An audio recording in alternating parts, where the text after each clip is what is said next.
The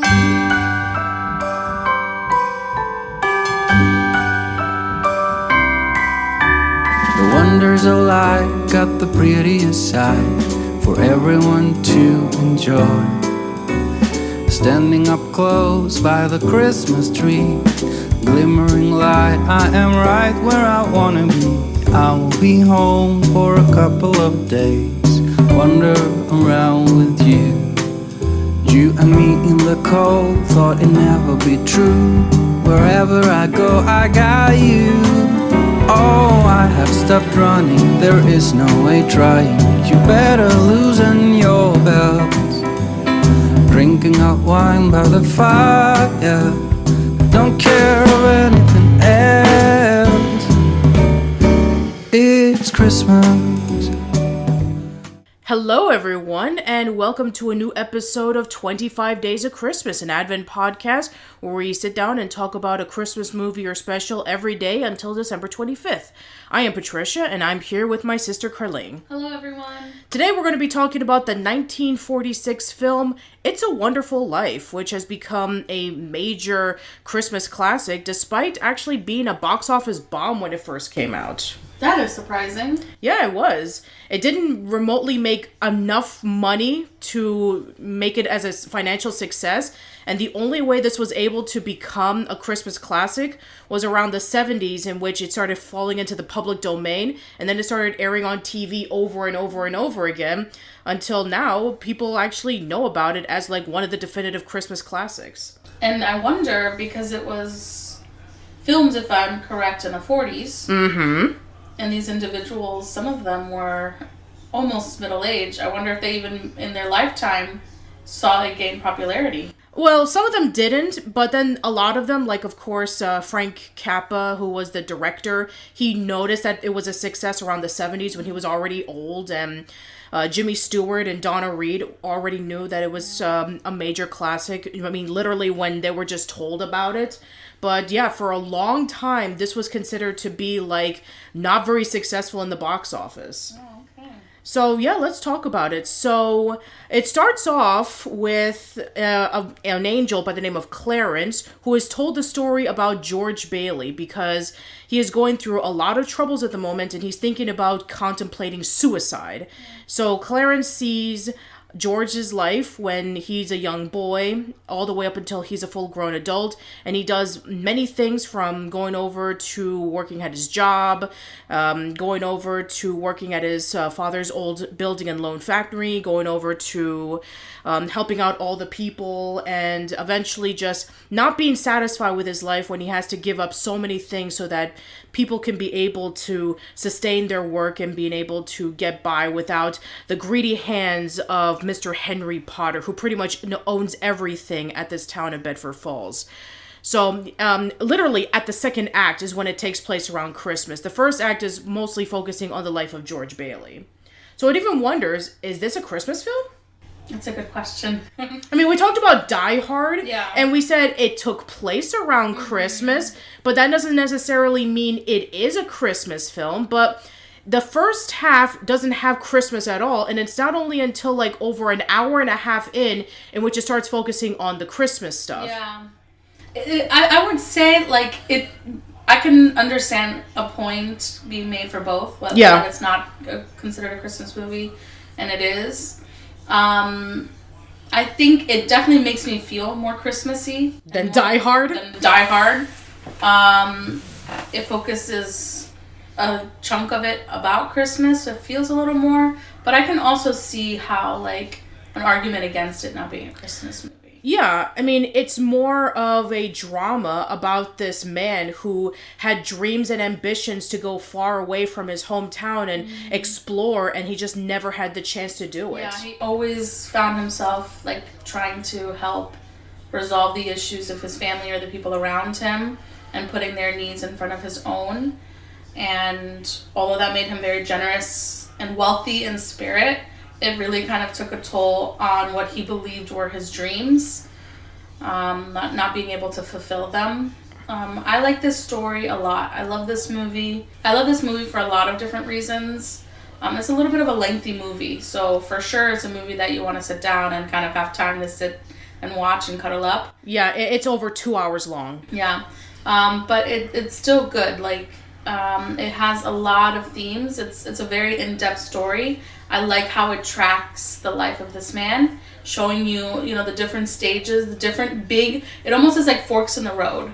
You know, like, I think all of us in life are presented at moments with different forks in the road, and we choose to go down a path. This movie shows you the different forks that present themselves in the life of George Bailey.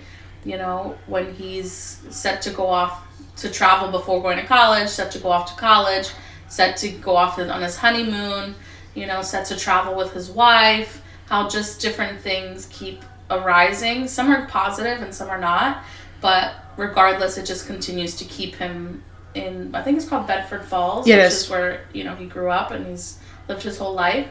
I feel two ways about it. I feel really sad because, you know, it really does suck that, like, he sacrifices his own happiness and he provides the ability for others to get out, which is nice, but, you know, I think that, like, the fact that he has a dream and he's not able to fulfill that dream makes me sad. I do think, though, even in circumstances that seem or are seemingly bad, like, you can still find blessings, and that's where this movie shines. It sometimes shows you that maybe you don't get what you think you want, but you get what you really needed all along. Yeah, it's like what the saying goes, one door closes, another door opens. Yeah, but also too, like, if we could see the course of our lives from start to finish, some of the things we thought we wanted, we might not want them if we knew what path it would lead down. And so, like, he had the choice, like the fork in the road, to leave and go off and do his own things. But he always chooses to stay. Yeah. And later in life, when he's contemplating, you know, ending his life because he just feels like so down in the dopes and doesn't feel like he has an answer to his problem, no solution to his problem, feels really alone. Yeah. And he's given the opportunity to kind of see what his life would have been if he wasn't born. Right. And the influence he had on his community.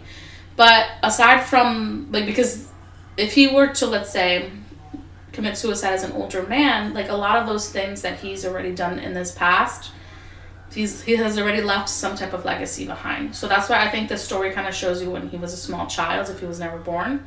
But if he would have left off, you know, to college and really never kind of came back, a lot of those things, you know, still wouldn't have been able to happen. Yeah. And so, like, it kind of shows him in a roundabout way, like, what his life would have been like, or what the lives of the people around him would have been like if he would have followed his dreams. Yeah, exactly. And I think that it just goes to show you the important lesson about how one man can influence so many other people's lives. As we saw in the sequence when he was never born, some people died, some people were locked up, like Uncle Billy, you know, after his building was, and his business was, you know, pretty much shut down. He was in a insane asylum. You know, his mother was very, like, angry. Mm-hmm. And, you know, his wife never married. She became a librarian. But and those are, like, the immediate relationships. But there's people even in the town, like townspeople, that weren't maybe directly connected to him, but that were heavily influenced. Like, some of the people that became his tenants, or some friends that he grew up with, that didn't have access to these opportunities that he kind of, like, created by being present in their lives. Mm-hmm. So I really like this, and this is another theme we see in another movie, like Klaus. And that's a theme I like there, and this is a theme I like here. Like, yeah. Mentioned then, sometimes we go through our lives not really realizing how influential we are. And then when you're in these moments, you're given an opportunity to see, like, hey, like, your life does matter, it's important, and look at the influence you've made.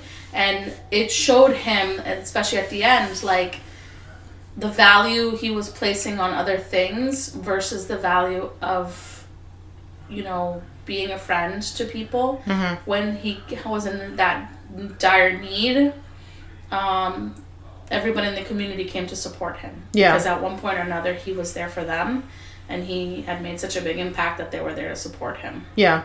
And we even saw throughout the beginning of the movie that he gave his best friend, Sam Wainwright, the idea of, hey, grow these soybeans so that you can be able to make it into plastic. And he told him to do it at Bedford Falls, and that eventually helped with making plastic for the war. Yeah. And his brother, that's a huge one. I love that piece too. I've never actually noticed this point until just watching it this time around. Okay.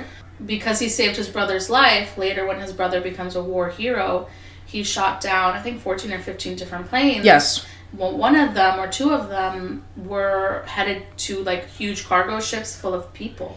Hundreds of people. Right. Hundreds of men. And so, like, because he didn't exist, he died as a young boy. His brother wasn't there to save him. And then all the other soldiers who would have been rescued by Harry also died. Right. So, like, by George existing, he saves, you know, through a roundabout way, the lives of hundreds of people from his brother, that you can never know you're connected to. Yeah. Like, you could never think, like, somehow I'm connected to a stranger on a cargo ship thousands of miles away. Right. But it shows you kind of how these little pieces kind of go together. Mm-hmm. I also really loved the story of him and Mary and how quirky George is. He's so strange and so, like, and you can kind of, strange not, like, in a weird way, strange in a good way. Like, he's just very, like, down to earth, and he wants to experience life a little more, like, authentically, and he's a little more spontaneous when that one girl, like, likes him. Oh, Violet. You know, she wants to be wined and dined, but he wants to go and walk barefoot on a mountain top and run around naked and just enjoy, like, life. And so, like, that's just so far-fetched for a lot of people of that time. And Mary goes hand in hand. But yeah. I love seeing her as a little girl. Yeah, in the scene when she was over at the drugstore and she was asking for, like, ice cream, and then George explains to her about National Geographic and how about he's gonna explore, and even when they're little kids, she says to him, George, I will love you till the day I die. Bailey. But I love it too. I think we've all had our little elementary crushes, but this one, in the cutest way, like, pans out to be her soulmate, and she almost knew it from then. Yeah. And then you have the school dance where they're doing the Charleston competition. They're so funny. I love that. I love their romance, to be honest. Yeah, and that school is, like, one of two things that have survived the shooting, because a lot of things have either, like, been rearranged or got torn down or something. So they even still have the pool. That's awesome. Yeah. Anyway, so there's another thing that I really did enjoy about this film was that it was able to have this really interesting chronological tale about George's life, and then being able to see about, like, okay, this is how it all connects when you go over to the second half and Clarence is showing him about what would have happened if he was never born. Mm-hmm. We saw about how Mr. Gower was arrested and then he was treated horribly after, he sent over the poison pills by accident, and, his uncle Billy was locked up in an asylum after his studio his work shut down, and then Martini, he never got the bar. So, I mean, there's, like, a lot of, like, little things that you notice when rewatching the film. It's like, oh, wow, this is how it was influenced into the people's lives. Yeah.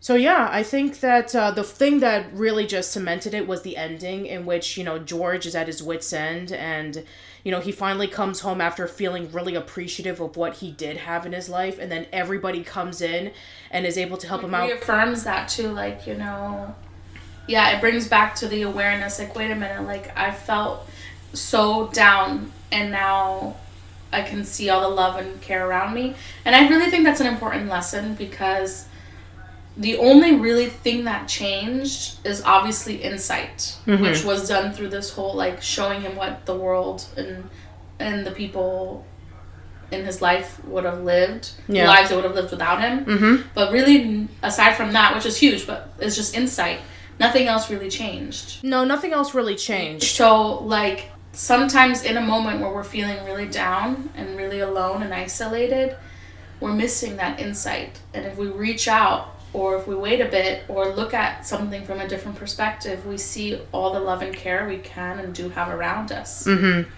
Yeah, and then there's also, in addition to George and Mary and Clarence, there's also Mr. Potter, who's like, oh man, this is a really bad character. He is evil to his core. yeah, absolutely. Like sometimes certain characters have redeeming qualities. Like for instance, you guys don't know, maybe you'll learn, but Patty knows I love the Grinch. Well, we talked about that in the 2018 version. Yeah, like the Grinch, even though he's a villain, he has redeeming qualities, and when he allows himself to like tap into that, then like he allows himself to be saved from that life of misery. And so does Mr. Potter, and same never. yeah, never. Like Scrooge, he was redeemed. Right. The Grinch, he was redeemed. Mm-hmm. Not Mr. Potter. No, and like wow, what a depiction of a really, really like evil, I would think. Like just really just yeah, and racist. And sexist and everything. Just horrible. Just everything bundled up into like he wouldn't see someone like rot or go into their demise and not bat an eye. That's horrible. Exactly, yeah.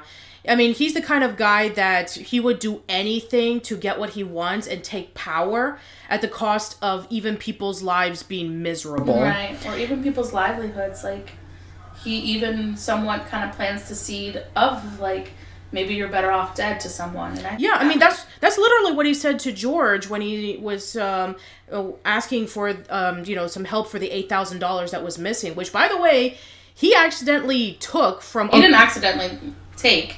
It was accidentally brought to his... newspaper. Right. Like, it was accidentally given to him, but he kept it. So. Right. Yeah. And so when George told him that he had, like, a $15,000 insurance, he said, you're better off dead than alive. Yeah. And that was what made him decide to contemplate suicide. All right. So, yeah, I would say overall, I mean, I think that the one nitpick that you had was about, like, how angels work. Yeah. Like, from my personal beliefs, obviously, that doesn't align with my personal beliefs, so it's kind of like really, but it's like a nitpick for a movie. Yeah, it's a minor nitpick. Yeah, like. But other than that, I think that this movie is amazing. Yeah, I agree. I do question the little Christmas element to that. It's so funny that up until now I've never questioned that because we always watch it during Christmas time. It does have Christmas in it. So it feels Christmassy, so I've never questioned whether it is or isn't a Christmas movie. It's only Christmas in the second half. Yeah, so interesting. Yeah, it is interesting. I didn't sit in that thought, so my ratings might be different, but... Yeah. All right, then. So let's rate it in watchability. Every year. Come on. At this point in time, it's a tradition. Yeah. Everybody's going to watch this every year. Santa rating. I'm going to go with my original before the revelation of whether it is or isn't, and give it that rating. And I'm going to give it like a 4.5. And I was going to do the same thing, 4.5. Yeah, only because of those minor little nitpicks and also because that Christmas only appears in the second half. Yeah. All right, so that is it with our discussion of It's a Wonderful Life. Let us know in the comments below about what your thoughts are of It's a Wonderful Life. And let us know if you think it's a Christmas movie or it's not a Christmas movie. If you can, please like this video, share it with your friends, subscribe. For those who are listening to us and are not subscribed, then please subscribe to the channel. It really helps out a lot. Let us know in the comments below if you have any requests for any Christmas movies or specials you want us to take a look into. Or maybe Valentine's. Or is it too early to gear up for Valentine's? I'm sure that there's a ton of Valentine's Day movies out there. But regardless, tune in next time as we talk about another Christmas movie or special. Until then, we'll see you later. Bye, guys.